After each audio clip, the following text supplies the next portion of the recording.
제가 어렸을 때 아주 초등학교 저학년이었을 때부터 좋아했던 찬송가가 있었습니다. 나의 사랑하는 책 비록 헤어졌으나 어머님의 무릎 위에 앉아서 재미있게 듣던 말 그때 일을 지금도 내가 잊지 않고 기억합니다.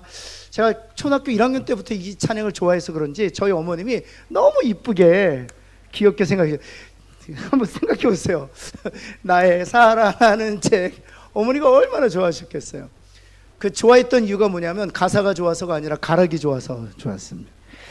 예, 흥겹잖아요. 나의 사랑하는 책. 그러다가 이 가사 한 절 한 절이 이제 이해가 되었어요. 그리고 나서 이 찬양이 정말 좋아지게 되었습니다. 저희 어머니에게는 이 가사가 말하는 대로 헤어진 성경책이 있었습니다. 늘 그 성경책 보시면서 새벽기도 갔다 오셔서 또 가정에서 저희들을 위해서 기도해 주셨던 어머님이 눈에 선합니다. 제가 지금 이렇게 목사가 돼서 이렇게 사역할 수 있었던 것은 어머님과 아버님이 든든히 그 자리를 지켜주셨기 때문입니다. 그리고 신앙인으로서 믿음의 길을 굳게 지켜주셨기 때문이죠. 또 뿐만 아니라 아버지와 어머님이 저를 위해서 기도해 주신 결과입니다. 우리가 육체의 생명도 부모님 없이는 존재할 수 없듯이 신앙의 생명도 부모님 없이는 존재할 수 없었던 것이죠. 여러분, 오늘 하나님의 말씀에 귀를 기울이셨으면 좋겠습니다. 오늘 두 가지를 우리에게 말씀하세요. 주 안에서 부모님을 순종하라. 그리고 내 아버지 어머님을 공경하라. 사랑하는 성도 여러분, 부모님께 순종하고 또 아버지 어머니에게 공경하는 그런 믿음의 성도들 다 되시기를 예수 그리스도의 이름으로 축원합니다. 그래서 오늘 이 본문의 말씀을 가지고 우리 구체적으로 어떻게 우리가 순종할 것인지 그리고 어떻게 공경할 것인지 함께 은혜를 나누면서 함께 하나님의 말씀 듣기를 원합니다. 첫 번째는 오늘 본문을 통해서 하나님께서 우리에게 말씀하시는 것은 부모님이 장수하실 수 있도록 섬기는 것입니다. 장수하실 수도 섬기는 것입니다. 우리 옆에는 누군가의 어머니, 누군가의 아버지가 계실 거잖아요. 또 뿐만 아니라 그 어머니와 아버지는 우리 교회 어머니고 아버지이기도 합니다. 옆에 있는 분 한번 축복할까요? 장수하시기 바랍니다. 한번 할까요? 네. 예, 저희 아버님은 29년생이세요. 올해로 94세가 되셨습니다. 근데 지금 제가 뵈면은요, 회춘하고 계세요. 하얀 머리가 검은 머리가 되고 계세요. 그래서 제가 아버님 뵐 때마다 아버지 26년 남았습니다. 왜냐하면 성경에서 인간의 수명을 120세로 정하였기 때문에 94세시면 아직 26년이 남았습니다. 그래서 제가 아버님한테 그럴 때마다 예끼놈 그러면서 좋아하세요. 제가 볼 때 100세는 훨씬 넘으시겠어요. 우리 사랑하는 우리 어르신들 계시는데 다 100세 이상 장수하시기를 예수 그리스도는 축원합니다. 그러기 위해서는 우리가 재정적으로 지원해야 돼요. 또 뿐만 아니라 재정적으로 넉넉하다고 해서 장수하실 수 있는 것 아니잖아요. 마음이 평안하실 수 있도록 도와드려야 합니다. 그런데 여러분, 장수 중에 장수가 무엇이겠습니까? 이 땅에서 아무리 장수하고 생명을 길게 산다고 할지라도 예수 믿지 않고 구원의 복을 얻지 못하면 그것으로 그만입니다. 장수 중에 장수는 영생인 줄을 믿습니다. 그래서 장수하시기 바랍니다. 그러나 그것으로 생명이 끝나는 것이 아니라 예수 믿어서 영생하시기를 예수 그리스도에는 다시 한번 축원합니다. 여러분, 요한복음 3장 16절 우리가 잘 아는 말씀이에요. 주님께서 말씀하셨습니다. 하나님이 세상을 이처럼 사랑하사 독생자를 주셨으니 이 독생자를 주신 이유가 무엇입니까? 이는 저를 믿는 자마다 멸망치 않고 예수 믿지 아니하면 이 땅에서 길이 산다 할지라도 멸망할 수밖에 없다는 사실입니다. 그러나 누구든지 예수 믿기만 하면 멸망치 않고 영생하도록 산다는 것입니다. 따라서 우리가 부모님의 장수를 도울 때 가장 중요한 것은 그리스도 예수를 전하여 그들로 하여금 예수를 믿게 하는 것입니다. 그리하면 멸망치 않고 영생을 얻게 되는 것이죠. 여러분, 요한복음 6장 54절에서 주님이 이렇게 말씀하셨습니다. 내 살을 먹고 내 피를 마시는 자는 무엇을 가졌고? 그렇죠, 현재형으로 되어 있어요. 후에 영생을 얻게 될 것을 말하는 것이 아니라 내 살을 먹고 내 피를 마시는 자는, 다시 말해서 내 살을 먹고 내 피를 마실 때 믿음으로 예수님과 연합된 자는 이미 예수의 생명이 그 안에 있어 영생을 소유한 자가 되었다는 것입니다. 영생을 소유한 자가 되었기 때문에 영원히 잠잘 것이 아니라 마지막 날, 예수님 오시는 날, 그 영생을 소유한 자들은 마치 아침에 잠에서 깨어나는 것처럼 잠에서 깨어날 것이라는 것입니다.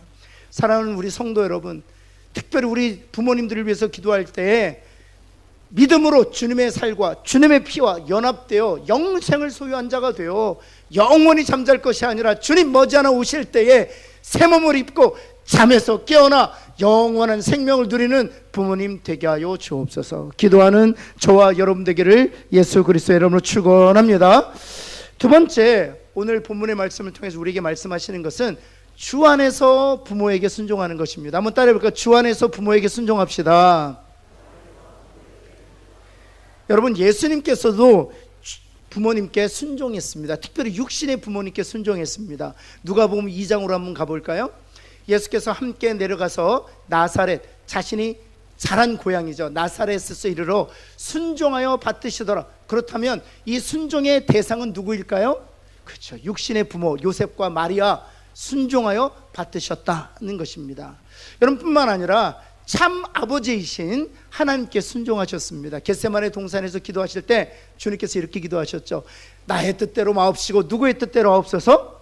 아버지의 뜻대로 하옵소서. 아버지께 철저히 순종하셨습니다. 그 주님이 바울을 통해 오늘 사는 모든 그리스도인들에게 에베소 6장 1절에서 이렇게 말씀하고 계세요. 한번 볼까요? 자녀들아, 주 안에서 너희 부모에게 무엇하라? 순종하라 하는 것입니다. 여기에 부모에게 순종하는데 주 안에서 순종하라는 단서 조항이 달려 있습니다.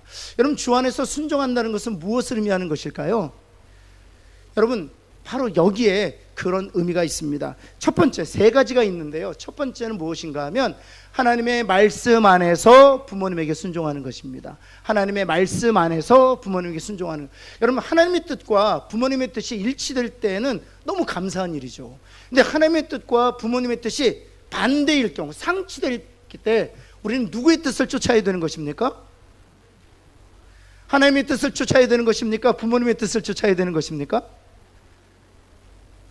여러분, 하나님의 뜻을 쫓으면 순종하라는 하나님의 말씀을 어기게 되는 것이고, 부모님의 말씀에 순종하려고 하면 주 안에서 순종하라는 하나님의 말씀을 또 어기게 되는 것이잖아요. 그렇다면 하나님의 뜻과 부모님의 뜻이 서로 상치될 때 우리가 해야 될 일은 하나님의 말씀이 이루어질 때까지 기다리는 것입니다. 한번 따라해 볼까요? 하나님의 말씀이 이루어질 때까지 기도하며 기다리는 것입니다. 그것이 바로 주 안에서 부모님께 순종하는 것입니다.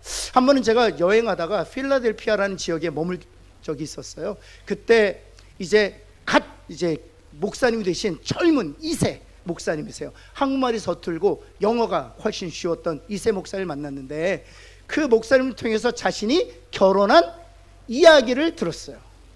목사님 제 말씀 들어보시겠어요? 제가 찢어지게 가난한 가정에서 태어났어요. 고등학교 때 하나님께서 저를 부르셔서 목사가 되기로 결정했죠.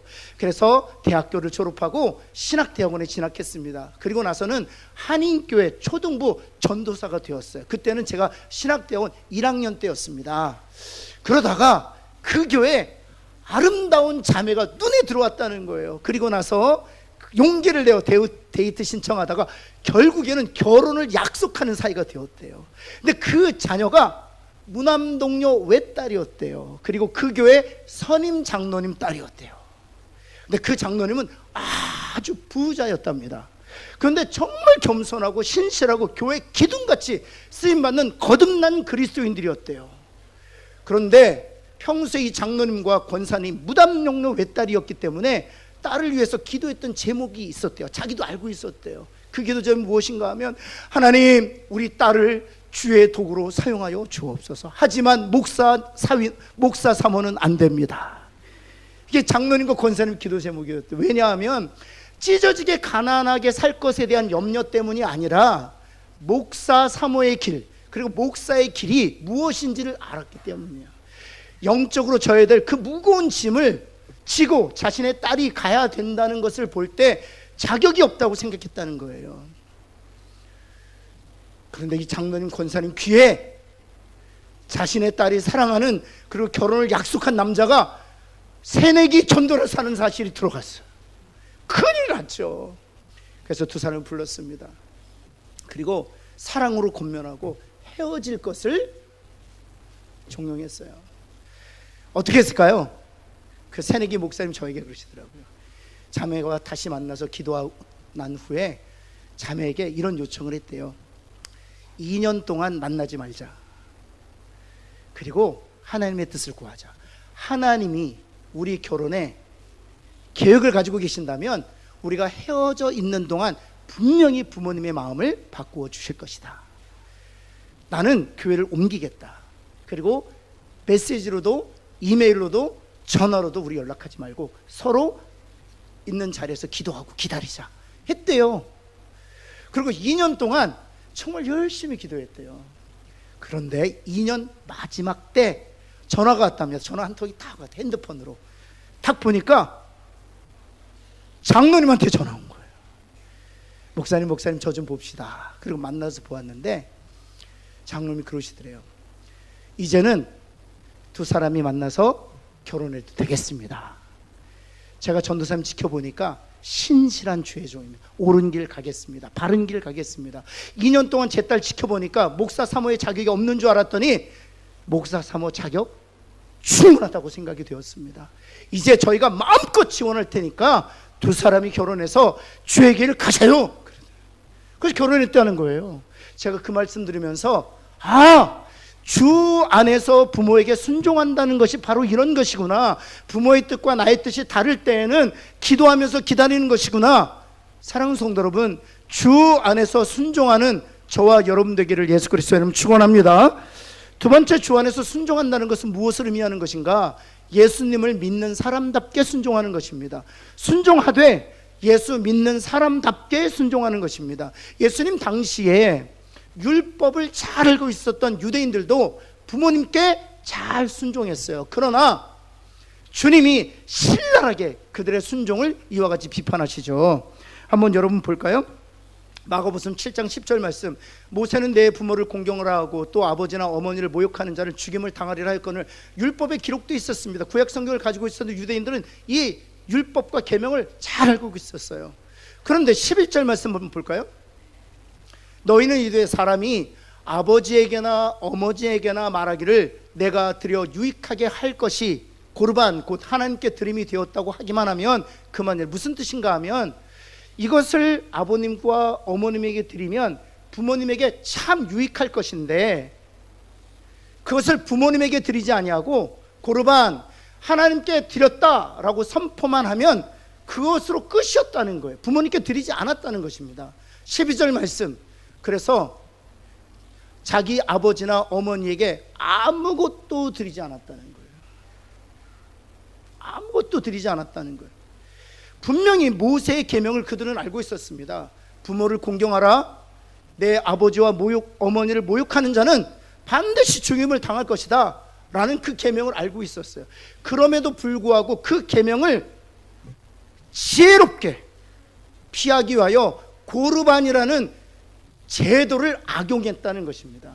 하나님께 드리기만 하면 되었다는 것입니다. 여러분, 이런 고르반이라는 이 악행은 그들에게만 있었던 것이 아니라 지금 우리에게도 남아 있습니다.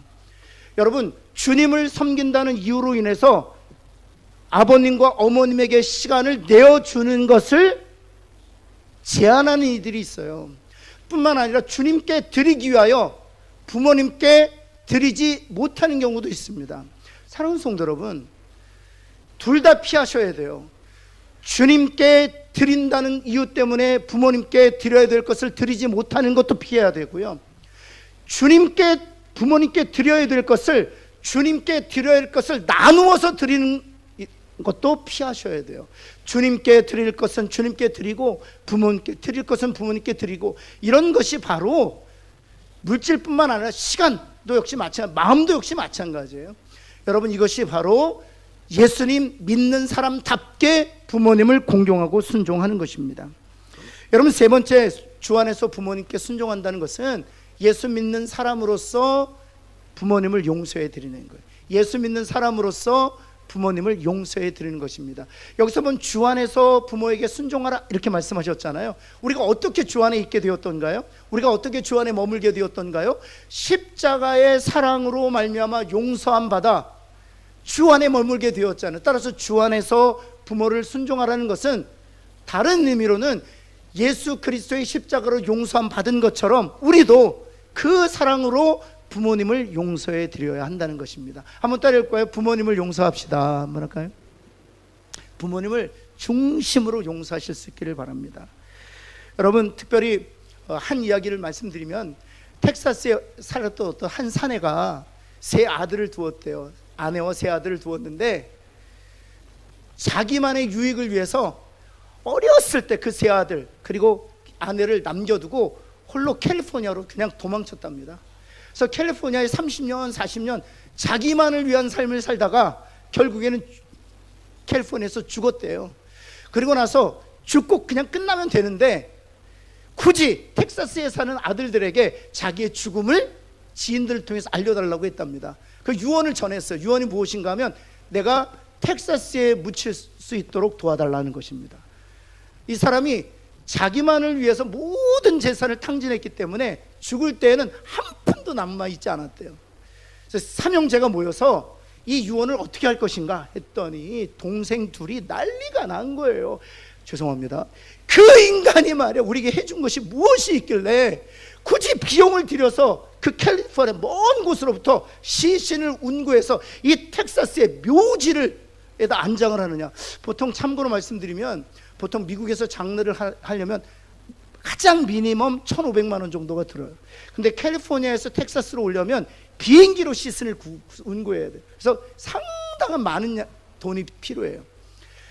그런데 그 이야기를 듣다가 큰 아들이 크리스찬이었답니다. 아주 신실한 크리스찬이었답니다. 듣더니 동생들에게 만류하면서 동생들에게 장례는 내가 책임지겠다고 하면서 농기구 저당 잡고 조그만 논 같은 거 다 저당 받아서 융자 받아서 아버님 장례를 다 잘 치렀답니다. 근데 두 동생은 장례식에 나타나지도 않았어요. 그 장례식 다 치른 다음에 동생들과 만났답니다. 또 여전히 이 분노가 삭히지 않아서 동생들이 형은 대체 정신이 있냐고, 그 사람이 뭐라고 그 사람 장례를 이렇게 치러주냐고, 말도 안 된다고 그랬더니 그 형이 두 동생이 이렇게 얘기했대요. 얘들아 성경에 보면 내 부모를 공경하라 라고 되어 있다는 거예요. 그리고 성경에 보면 주 안에서 내 부모에게 순종하라 했다는 거예요. 그런데 거기에 부모는 어떤 부모라고 자격이 기록되어 있지 않다는 거예요. 부모라고 했지 아버지 어머니라고 했지 어떤 부모 어떤 아버지 어떤 어머니라는 자격 조건이 없다는 거예요. 하나님 말씀에 순종해서 자신이 그렇게 섬겼다는 거예요. 사랑하는 성도 여러분, 때로는 선한 영향력을 끼친 부모님들, 나에게 신앙을 유산으로 물려주었던 그런 좋은 부모님 만날 수도 있습니다. 근데 때로는 내게 상처와 아픔만을 안겨준 부모님들이 계실 수 있죠. 여러분, 주 안에서 부모님을 순종한다는 것은 무엇을 의미하는 것입니까? 내가 그리스도의 사랑으로 주 안에 머물러 있기 때문에 그 사랑으로 역시 부모님을 용서해 드리는 것입니다. 어떤 분들은 그러실 수 있어요. 목사님, 저희 부모님은 이 세상에 계시지 않는데 어떻게 용서해 드릴까요? 용서할 수 있습니다. 여러분, 저는 용서를 이렇게 정의해요. 용서란 묶임으로부터 나를 자유케 하는 하나님의 능력, 이렇게 한번 따라해 볼까요? 용서란 묶임으로부터 나를 자유케 하는 하나님의 능력. 여러분, 따라서 실은 용서를 통해서 하나님께서 치료하시는 대상은 용서를 받는 대상이 아니라 용서를 하는 자기 자신이라는 사실이에요. 따라서 이 세상에 계시지 않더라도 부모님을 예수님의 사랑, 십자가의 사랑으로 용서해 드리는 저와 여러분 되기를 예수 그리스도의 이름으로 축원합니다. 이것이 바로 주 안에서 부모님을 순종하는 것입니다. 여러분, 세 번째, 오늘 성경 말씀에 보면 부모님을 공경하라 이렇게 말씀하고 계세요. 여러분, 특별히 6장 2절 말씀 한번 볼까요? 여기에 보면 주님이 바울을 통해 이렇게 말씀하셨습니다. 내 아버지와 어머니를 공경하라. 이렇게 1절에 보면 주 안에서 부모를 공경하라. 그래서 어머니와 아버지를 한 공동체로 묶어서 말씀하고 있는데, 특별히 2절에서는 아버지와 어머니를 다른 개체로 구별해서 공경하라 이렇게 말씀하고 계세요. 이유가 뭘까요? 바로 이런 이유입니다. 자, 한번 여러분에게 질문할게요. 여러분, 엄마가 좋으세요? 아빠가 좋으세요? 정직하게 답하셔야 돼요. 여러분, 엄마가 좋으세요? 아빠가 좋으세요? 우리가 어린아이들한테 질문하지만 한번 스스로에게 나는 엄마가 좋으세요? 솔직히 저도 말하면 제가 누굴 좋아할까요? 예, 엄마가 더 좋습니다. 엄마가 더 좋습니다. 5년 전에 소천하셨지만 엄마가 더 좋습니다. 여러분, 그래서 아버지와 어머니를 공경하라고 구분해서 말씀하고 계세요. 왜냐하면 어머니를 80% 섬기고 아버지를 20%만 섬겨요. 그리고 나서 아버지를 공경했다고 퉁치지 말라는 거예요.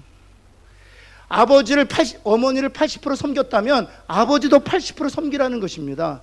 어머니를 섬기는 수준만큼 아버지를 공경해야 된다는 것입니다. 그 공경은 어떤 아버지이냐에 따라서 수준이 달라져서는 안 된다는 것입니다. 사랑하는 성도 여러분, 어머니를 사랑하는 만큼 아버지를 사랑하실 수 있기를 바랍니다. 아버지를 공경하는 만큼 어머님을 공경하실 수 있기를 바랍니다. 나에게 어떤 영향을 주었느냐에 따라서 공경의 수준이 달라질 것이 아니라 그가 나의 아버지이기 때문에, 그가 나의 어머니이기 때문에 하나님의 말씀에 순종하여 100% 순종, 100% 공경을 드리는 저와 여러분 되기를 바랍니다. 그것이 바로 오늘 2절에 담긴 하나님의 뜻이에요.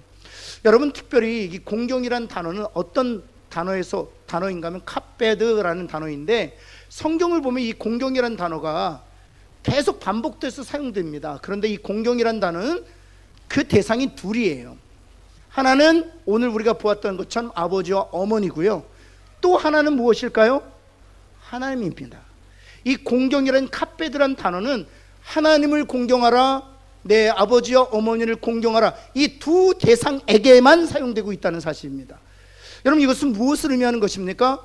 그렇죠, 부모님은 하나님께서 보내신 하나님의 대리자라는 사실이에요. 하나님을 공경하는 만큼 부모님을 공경하라는 것입니다. 그래서 여러분, 10계명을 보면 1계명부터 4계명이 하나님에 대한 계명이에요. 그리고 나서 5계명에서 10계명이 인간에 대한 계명이잖아요. 근데 그 중에 제일 첫 계명이 무엇입니까? 바로 부모님을 공경하라는 계명이에요. 이것은 무엇을 의미하는 것입니까? 하나님만큼 부모님도 그 수준에서 사랑하고 순종하고 섬기라는 의미거든요. 여러분, 뿐만 아니라 이 공경, 이 카페드란 단어는 신체의 기관 중에 하나에서 파생된 단어입니다. 신체에는요, 심장도 있고요, 위장도 있고요, 간장도 있고요, 신장도 있습니다. 그렇다면 이 카페드라는 이 공경이란 단어는 어느 기관에서 파생된 단어일까요? 간장에서 파생된 단어입니다. 왜 간장, 이 간에서 파생된 단어일까요? 간은 우리 몸을 독소로부터 지켜줍니다. 그렇죠? 여러분, 얼마 전에 여러분, 한인 일가족이 미국에서 총격을 받아서 그 자리에서 죽임을 당한 사건이 우리나라 신문에 보도되었습니다. 다 30대예요. 아버지는 변호사고요, 엄마는 치과 의사입니다. 한국 2세들이에요. 그리고 작은 애는 3살, 큰 애는 6살 남자아이죠. 근데 이 4가족 중에 3가족이 그 자리에서 총을 맞아 죽게 됩니다. 신속 대응팀이 그 사건을 접하고 나서 급파되었는데, 피투성이가 된 어미 시체를 들춰보니 그 안에서 큰아들 6살짜리가 살아있었어요. 무엇을 의미하는 것입니까? 핏발치는 총탄을 어미가 다 받아낸 거예요. 누구 살리려고? 자기 아들 살리려고. 여러분, 그래서 이 카페드란 단어가 인간의 신체를 독으로부터 지켜주는, 악으로부터 지켜주는 그런 역할을 하는 어머니를, 아버지를 상정하고 공경이라는 단어를 거기서 나온 거예요. 여러분, 그렇게 우리를 사랑하는 그 부모님을 공경해야 되는 것은 너무나도 당연한 것이죠. 또 뿐만 아니라 이 공경이란 단어는 영어 단어로 번역할 때는 아너라는 단어로 사실은 카페드란 단어를 대체했습니다. 이 아너라는 단어가 무엇입니까? 명예란 뜻이거든요. 여러분, 그렇다면 이 공경하라 할 때 이 공경이란 단어를 이 아너란 단어로 이렇게 리플레이스, 대체한 이유가 어디 있을까요? 그것은 바로 공경이란 것을 이 미국 사람들은 어떻게 이해하고 있냐면 아버지의, 어머니의 명예를 지켜주는 것으로 인정하기 때문입니다. 여러분, 자녀들이 부모님의 명예를 실추할 때가 얼마나 많아요. 근데 하나님께서 내 부모를 공경하라 말씀하실 때 그것을 이 영어를 쓰는 유럽 사람들은 어떤 방식으로 이해했느냐? 부모님의 명예를 지켜주는 것, 거룩하게 삶으로, 옳은 길 바르게 삶으로, 내가 처한 곳에서 부끄럽지 않는 삶을 삶으로 말미암아 부모님의 명예를 지켜드리는 것, 그것이 바로 공경하는 것이기 때문에 아노란 단어로 바꾸고 있는 것이죠. 사랑하는 성도 여러분, 부모님이 귀한 존재이기에 또 부모님의 명예를 지켜드리기 위하여 성실하게 삶으로 오늘 주님이 말씀하셨던 것처럼 아버지와 어머니를 동일한 수준에서 공경하게 되는 저와 여러분 되기를 예수 그리스도의 이름으로 축원합니다. 이렇게 주 안에서 부모를 순종하고 또 부모님에게 공경할 때 하나님께서 우리에게 주시는 약속이 있어요. 한번 볼까요? 6장 2절 말씀 다시 한번 보겠습니다. 내 아버지와 어머니를 공경하라 이렇게 말씀하셨어요. 그리고 나서 이것은 약속이 있는 첫 계명이다 이렇게 말씀하셨어요. 무슨 뜻일까요? 여러분, 이 부모를 공경하라는 이 계명은 10계명 중에서 5번째 계명으로 말씀드렸어요. 그래서 위에는 1계명부터 4계명이 있습니다. 그런데 1계명부터 4계명까지는 그 계명을 지킨다고 해도 하나님께서 우리에게 그 계명을 지킨 결과로 주시는 약속이 없어요. 근데 유독 이 5번째 계명, 내 부모를 공경하면 내가 이러한 것을 주리라 하고 약속하셨어요. 그래서 이것은 부모를 공경하라는 계명은 하나님이 주신 약속이 있는 첫 번째 계명이라는 그런 뜻이에요. 그렇다면 부모를 잘 공경하면 어떤 약속을 주시는 것일까요? 6장 3절 말씀이에요. 한번 볼까요? 이로써 내 부모를 잘 공경하면 어떻다고요? 내가 잘 된다. 이게 it may go well 이런 뜻이거든요. 이게 어떤 뜻이냐면 손으로 하는 일마다 잘 된다는 것입니다. 생각하는 것마다 이루어진다는 것입니다. 품에 품은 뜻마다 다 성취된다는 뜻이에요. it may go well 이런 뜻이에요. 여러분, 혹시 아무리 열심히 해도 안 되고 계십니까? 최선을 다해도 열리지 않습니까? 한번 살펴보세요. 내가 주 안에서 부모님께 순종하고 내가 정말 공경하고 있는지, 정말 부모님을 귀한 존재로 여기면서 아버지와 어머니를 같은 수준에서 정말 잘 섬기고 있는지, 또 주 안에서 부모님을 그리스도의 마음으로 용서하고 있는지 스스로를 한번 살펴보세요. 이것이 막히면 잘 되는 것 되지 않는다는 사실이에요. 제가 한번 제 이야기를 좀 말씀 듣고 영상 하나 보고 마치겠는데요. 제가요, 실력도 괜찮았어요. 학교에서 공부도 괜찮게 했어요. 여러분이 믿거나 말거나 제가 의외로 잘했어요. 그리고 나서 제가 교육전도사 부목사 할 때에도 성도들에게 넘치는 사랑을 받았습니다. 제가 섬기는 곳마다 사랑을 받지 않은 적이 단 한 번도 없어요. 이거 하나님의 전적인 은혜죠. 그런데 저에게 문제가 하나 있었습니다. 그럼에도 불구하고 풀리지 않는 문제가 있었습니다. 학교에서도 정말 탁월하게 공부를 잘했음에도 불구하고 문제가 있었어요. 선생님들과의 관계가 안 좋았어요. 종종 학교에서 실력 있는 애들이 선생님 주변에 있어서 사랑을 많이 받지 않습니까? 제가 반에서 거의 3등을 놓친 적이 없거든요. 근데 한 번도 선생님과의 관계가 좋은 적이 없어요. 제가 부목사, 교육목사 때도 성도들한테는 사랑을 많이 받았는데 담임 목사님과 장로님과의 관계는 원활하지 못했어요. 그러니까 늘 어느 수준에서 안 되는 거예요. 그러다 제가 상담학을 좀 공부했는데요.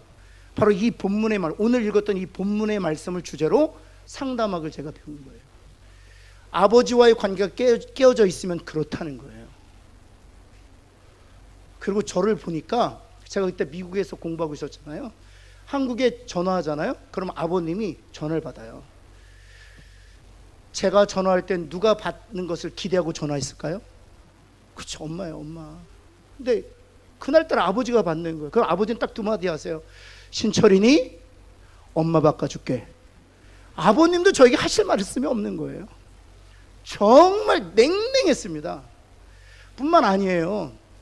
한 번은 아버님이 학회가 있으셔갖고 미국에 오신다는 거예요. 아, 그래요? 그럼 어머니도 오시나요? 그랬더니 아버님 뭐라고 말씀하셨을까요? 나 혼자 간다? 그러시더라고요. 얼마나 무서운지. 그래서 저희 집에 2주 계셨는데 2주가 저한테는 지옥이었습니다. 얼마나 한마디도 안 하세요. 아침, 점심, 저녁 같이 식탁에서 밥을 먹어도 한마디도 안 하세요. 할 얘기도 없고. 아버지는 목사고 나도 목사인데 할 말이 없는 거예요. 그러니 안 풀리는 거예요. 여러분, 그리고 나서 제가 이 상담을 배우고 나서 그때 그 일을 떠오르는 거예요. 너무 막막하고 이 닫혀있는.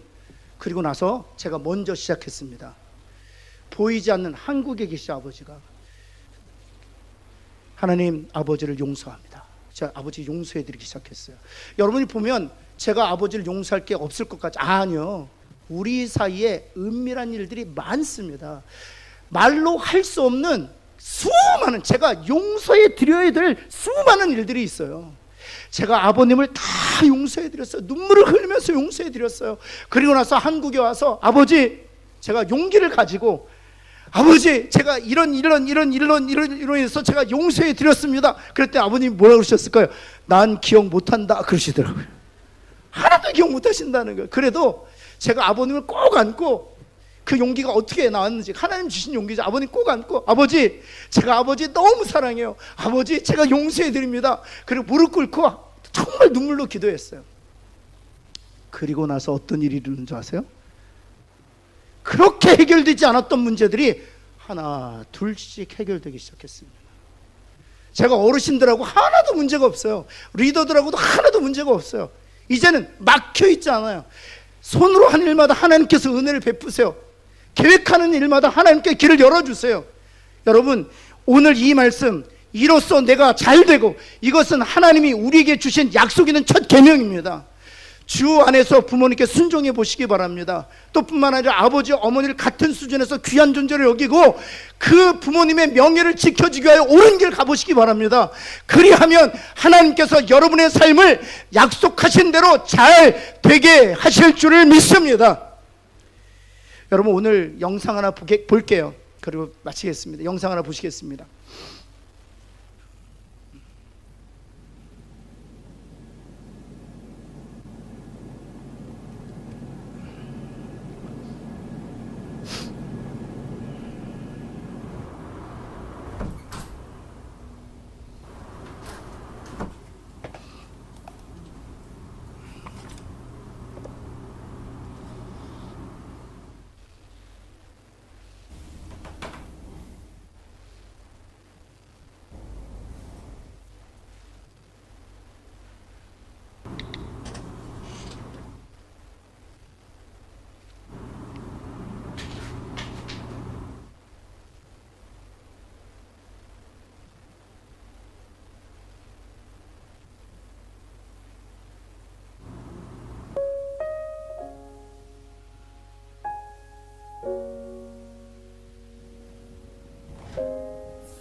충선이 아빠 김용봉, 난 신왕철 아빠 신현기.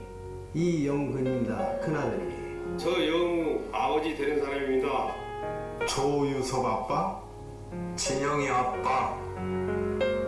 성함은 김성보. 생각나지요. 그 아들, 딸만 낳다가 아들 가졌는데 요번에도 딸이 못할까 했는데 네 엄마 아빠 동생한테 신경 써주고 고맙고. 부모로서 이렇게 뭔가를 충분하게 해줘야 되는데 그런 것도 못 해주고 그래서 참 마음이 아픕니다.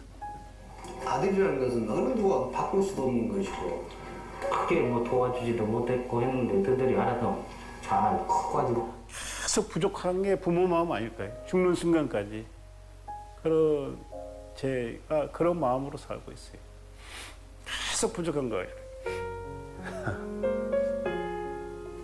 너무 엄하게 했던 게 그게 좀 미안해.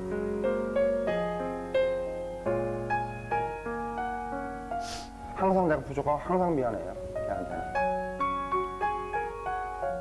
미안하다 참 모든 것이 부족하고 못 가르치고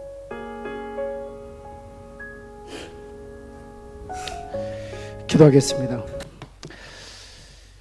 하나님, 우리의 자녀들에게는 늘 관심과 사랑을 베풀지만 그와 반대로 아버지에게는, 어머니에게는 관심과 사랑을 베풀지 못하고 하나님 살아왔음을 주님 고백합니다. 하나님, 그리스도인으로서 그리스도인답게 주 안에서 부모님께 순종하지 못하고 또한 아버지와 어머니를 같은 수준에서 하나님 공경하지 못했음을 주님 고백합니다. 주님, 우리를 용서하여 주옵소서. 오나옵게는 오늘 주신 말씀을 붙들고 주 안에서 순종하는 귀한 성도들 다 되게 하여 주옵소서. 하나님, 특별히 부모님을 용서할 수 있는 그런 담대함을 허락하여 주옵시고 또 그런 기회도 허락하여 주옵시며 그리스도의 십자가의 사랑, 우리가 죄 사먹고 용서함 받은 것처럼 그 사랑으로 부모님을 용서해드리는 그런 귀한 하나님의 백성들 다 되게 하여 주옵소서. 뿐만 아니라 오늘 공경하라고 말씀하셨는데 부모님이 귀한 존재인 것을 알고 부모님의 명예를 지켜드리는 일에 힘쓰는 저희들 되게 하여 주옵시고 부모님이 받으셔야 될 사랑과 섬김을 아낌없이 드리는 저희들 다 되게 하여 주옵소서. 예수 그리스도의 이름으로 기도합니다. 아멘.